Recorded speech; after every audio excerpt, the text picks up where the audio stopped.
What's up, everybody? Back again on the Sidewalk for Sidewalk Conversations out here, your favorite Rasta. And I have my good friend Fayola Jardine here with me. It's been a minute since I've caught up with Fayola. Practically close to a year. You don't feel bad? It's not my fault. It's not my fault. Blame COVID. Okay, we're gonna do that. But people, we're gonna get into a whole bunch of stuff with Fayola. We're gonna talk about, catching up with her about COVID, motherhood, and Fayola is actually a performer as well too. So Faye, let me ask you this off the bat, since I'm say like in close to a year, because the last time I saw you was like maybe around February last year. Probably, yeah. Around February last year before we had Ink Project and the whole lockdown and all that good stuff. But what have you been up to in terms of surviving the whole lockdown quarantine phase? Well, when COVID first hit, right? I was freaking out. Like, lockdown happened, I was at home, I have a 2-year-old. So, I feel like once you're parents, the fear is on another level. You're worrying about yourself, yes, but you have this child now. So I was just freaking out all the time. Disinfecting everything, people, anybody who came to my house, it was just, my parents and just my tightest family circle. You had to scrub the bottom of your shoes, you had to wash your hands, you had to make sure you had on your mask. Like, I was freaking out. And I remember my first time outside of the house, I was looking around like after lockdown was lifted, I was looking around, I was like, wow, it felt like if I was in another world. Being inside for 3 months, it just changed my mind. And I know a lot of people during that 3-month lockdown, they kind of found themselves and, started to tap into their creativity. But for me, it started after the lockdown. Okay. I started to think a lot more about my writing. I mean, I was supposed to perform at a Sooth event. Like the day before the performance, all events were shut down. And then probably, the day before, that would have been the Friday. The event was supposed to be the Saturday, and I think by the Tuesday we were in lockdown, if I remember correctly. So, all that time I wrote nothing. The last thing on my mind was spoken word, poetry, none of it. And so, during lockdown, all I did was take care of my daughter and work, pretty much, right? And then, after, lockdown lifted, I just started to really think, I need to put myself out there more. And I was motivated by the fact that other people are doing it. There are people all over the world, but especially here in Antigua, there's a lot of creative people in Antigua. Plenty. Like, ton of talented people. So I said, you know what? We can play follow fashion. And so that's what I'm trying to do right now. Produce videos and put them online. That's the plan.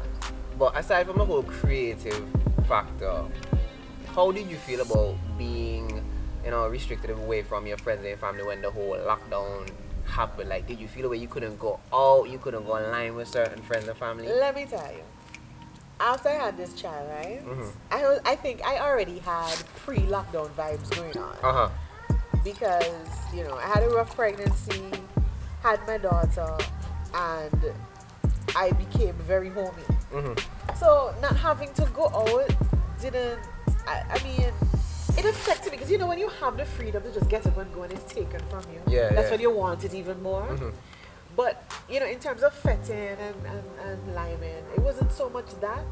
It was just the fact that people who were close to me, my closest friends, close family members, cousins, whoever were close to me, like all of a sudden I can't just jump in the car and say, let me go look for my goddaughter. Let me go look for my friend down the road here. You had to be isolated from everybody, and that was scary, and it was sad, and it was a little bit lonely.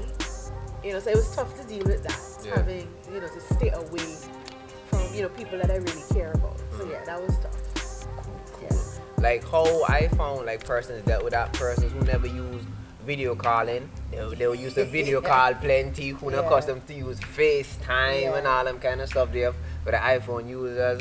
It was really crazy in that time frame, but it's good to see we got away from the whole lockdown phase, and when the restrictions started being lifted, persons, went back into the swing of things. Not really back to normal, but at least we got some sort of freedom. But let me ask you this. Did you miss going to the beach? That's a pressing question after ask. Where did you think I went? Oh, that's the first place you went. Look, let me tell you, we live on an island, right? 365 beautiful sunny beaches for us to access all year round. And we don't think about that. You know, you have it there at your disposal, you go whenever you feel like. But when you see that was taken away, right? As soon as the lockdown lifted, the first thing me and my family did, put on our swimsuits and head out to the beach. Like, yeah, definitely missed the beach. So did you do any hiking? I haven't done any hiking. What? And it had nothing to do with COVID. And, oh God, hiking is taxing on the body. It's taxing, man. I don't understand how people think this is fun. It is. To each his and her own. And I have hiked.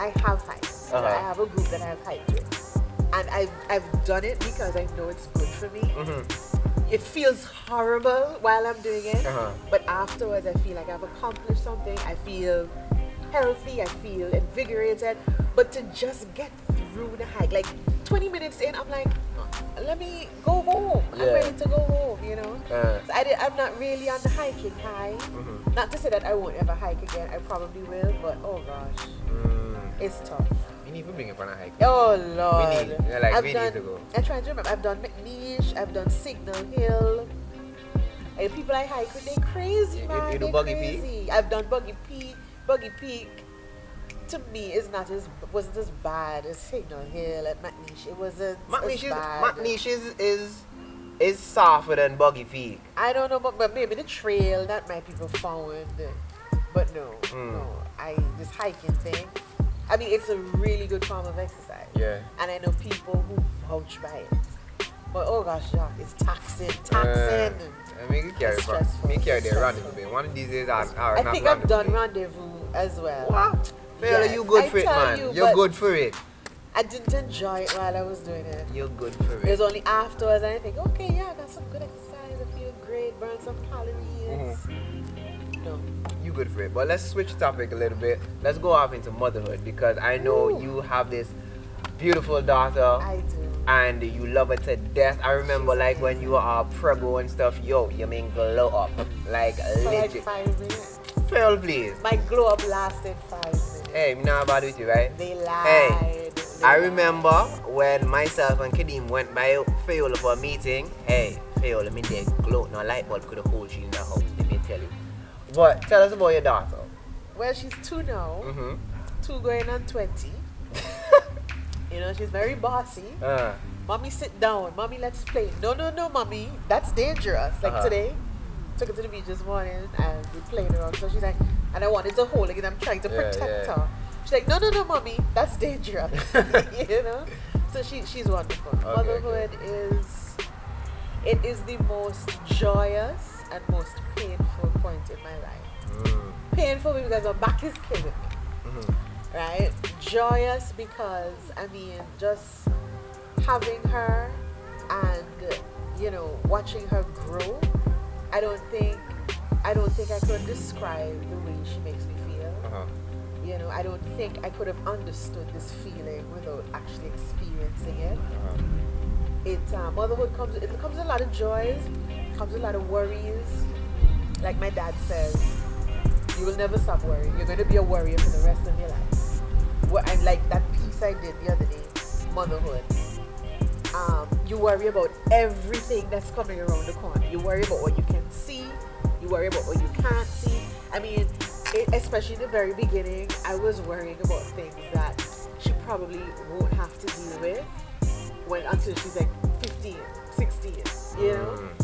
And so, you know, that's an aspect of it. You know, you love this little human and you want only everything that's the best for them. And, you know, so you worry. But it's been an amazing journey so far. And she's only 2. She's going to be 3 month after next. And, you know, I'm enjoying it. You know, love her to death. If you want to see me melt into a puddle, just bring my daughter around. And that's it. You know, and that's it, you know. So who she prefer more, you? Oh, Lord. Daddy? I would like to say it's 50-50. Right? It's 50-50. That's diplomatic answer. Sticking to it. Yeah, but yeah, she has a really great relationship with her dad. And I mean, it's my baby, you know. She has a wonderful relationship with me as well.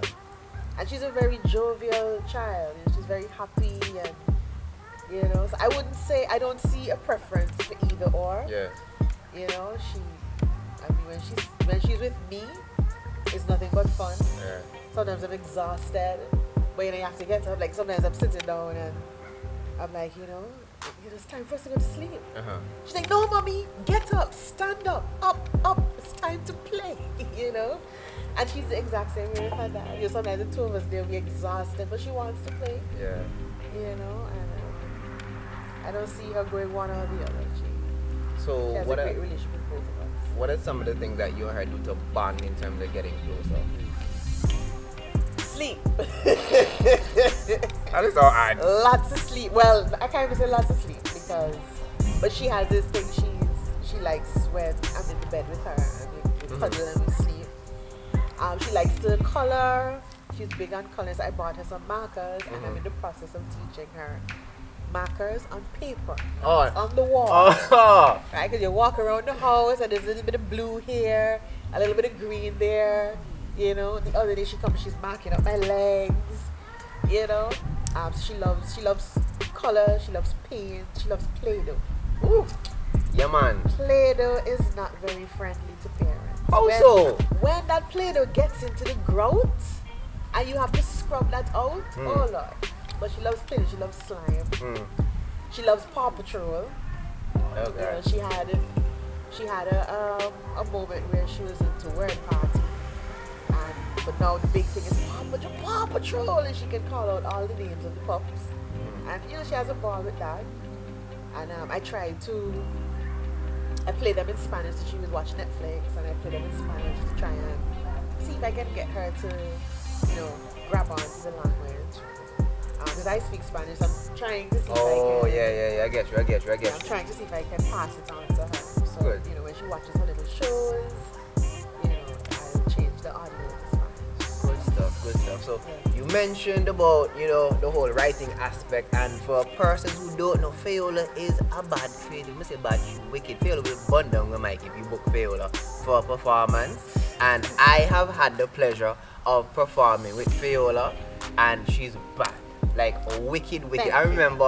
I remember there was a night down at Expressions, right? And Fayola makes a big man groan behind her table, right? That's how wicked Fayola. I didn't even have to ask you which night. I know which night that You remember, right? Yeah. So Fayola, tell the folks at home, how long have you been performing and how did you get into writing and spoken word? Performing, I think my first performance was when I was at State College. The principal, because we had a poetry club at State College, and that I was a part of. It was headed by Mr. Winter. He was our politics teacher, actually, and he recognized that there were a lot of students in the class who, you know, were good writers and who wrote poetry. So, you know, he invited us, you know, to a meeting. Like, you know, you want to have a poetry club, you come, you write your pieces, and you come and you perform it for the group. That was all it was. And so I guess word got to the principal at the time that, you know, this is what I'm into. And she asked me to perform a poem at a school event. And I was scared out of my mind. And I went up on the stage and I did it. And, you know, in true student fashion, you know, the student body, you know, they cackle and they whatever. But it was a good opener. Yeah. You know, I got up on the stage, got over the stage fright somehow. And, you know, I did. Actually, you know, I'm lying. That's not the first time I performed. The first time I did a performance when I was 8 years old. It wasn't even poetry I was spoken about, it was acting. And I watched it. Because I was supposed to play a boy. Right? I was either 8 or 10. And they used to have a cultural village every summer. And my mom used to send me. And I was supposed to play a boy. And in my little mind, I was like, I'm not a boy, I'm a girl. And I stood up on the stage and I said nothing. And the whole piece just ended right there. It just ended right there. It was like the piece, the words, I had to act like a boy, I was dressed like a boy. And I just could not accept it. I was like, I'm not a boy, you know? And went through was it a week of rehearsal, whatever it was, because the thing culture will just be 2-3 weeks, and at the end of the 3 weeks, you'd have a presentation with all the kids. And yeah, I shut down the stage in a very bad way. It made it be the director, made a fight. You know how you again for another play. It's a good thing it wasn't a paid gig. But yeah. But writing, though, I used to write in high school. Write poetry. I used to write when, you know, you're pissed off at your mom and you can't tell your mommy what you want to tell her. Oh, them days, this. So you go and you get your like a notebook and you write. But when I wrote, it wasn't stuff like, I can't stand you. Yeah. I threw in some metaphors. I tried to be all artistic about it. I still have those notebooks. You make your mommy find them? Well, I told her about them. I don't think she's gone to them to look for them yet. But I should probably review that. Please and thanks. But let me ask you. That's how I started. Let me ask you this: like, what's your favorite moment or memory performing? My favorite memory performing? I don't know. I've had a lot of good memories. I mean, I did vagina monologues with women of Antigua, and then we did the Women Moves. And I would credit that experience with making me more comfortable going on stage. The very first monologue I did with them, I specifically chose the shortest monologue possible. I don't even know why I said yes when they called me to do it, to ask me if I would participate. Yeah. And because I was, was really shy on stage, and I chose the shortest piece I could find in the script. Went up there and I did it, and somehow when I got off the stage I was like, I wanted to be up there longer. And so as time went on, and I started to do more and more performances, I got more and more confident. So I had the nerves before, but my thing was, as soon as I stepped on that stage, the focus was doing the best I could possibly do. I guess so. And so as far as memorable performances go, maybe just that whole experience with vagina monologues, just getting better every time, and I think just becoming more confident over time. And of course, that performance, the first ever performance I did with Sue, that was a big confidence booster. The response to that piece, I didn't realize how bad that piece was until I performed it. I remember that night. I was like, this is some serious erotica that I did not. I wrote it, and there's just something different about writing it and then standing up in front of people and performing it. And I don't know what happened, but I feel like if I transformed and I just enveloped the emotion that came out of the piece and delivered it back to everybody, and yeah, that was a big impact there. Cool. Yeah. I realized that you mentioned about vagina monologues and when a woman moans. Like, you are a part of a theater group that much persons don't know about. So tell me about the theater group that you are a part of. Sugar Apple Theater. I miss them so much. I miss them bad. We have so much fun. It's like going to rehearsals. We play for like 2 hours before we actually start rehearsing. They're an amazing bunch of people. The head director is Zara Aaron. And the first piece we did was Vagina Monologues, and we did that in, I think that was 2019. Right? That was 2019, just a couple months before. It was probably November 2019 that we did that. And we were supposed to, Nadia Brown, she's a member of Sugar Apple Theater, and she wrote an amazing script, and we were supposed to perform that script. I think it was scheduled for April 2020. We were supposed to have like 3 show nights. It was Friday, Saturday, Sunday, I think. COVID wiped that out, and it was the saddest thing ever. The saddest. We were really looking forward to that performance. Would have been epic. You have to be hurt, boy. Right, That happened. Nadia wrote the script herself. It was an original script. I can't even give away any of it because we're gonna be able to do it in the future. right? It was amazing. It is an amazing script, and yeah, it's a lot of fun, a lot of passionate actors and actresses.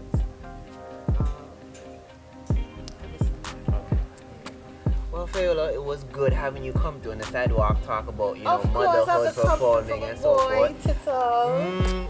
Yes. Fayola, you owe me a favor now. You must send you that Wasteman piece, Oh, however long. Lord. Fayola and I have this piece, right? I wrote this piece called Wasteman. And I said, Fayola, I want us to do it. Fayola did the corrections. Like, Javon, it's one line. If you say that, nobody can remember what me say after such and such and such. So, Fayola, before 2021 done, we have to actually do Wasteman and perform it for the people like that too. And I will let y'all in on a little secret. Fayola is the one who titles my pieces when I need proper titles. I send them to her. She makes the corrections like, this is what I'm feeling coming out of it. So for my last project, DCTR, Fayola was the one who named some of the pieces and them. So big ups to you at that, my love. Of course. Yes. Anytime. So people, stay tuned for more Sidewalk conversations, and we will be back next week. Thank you for watching.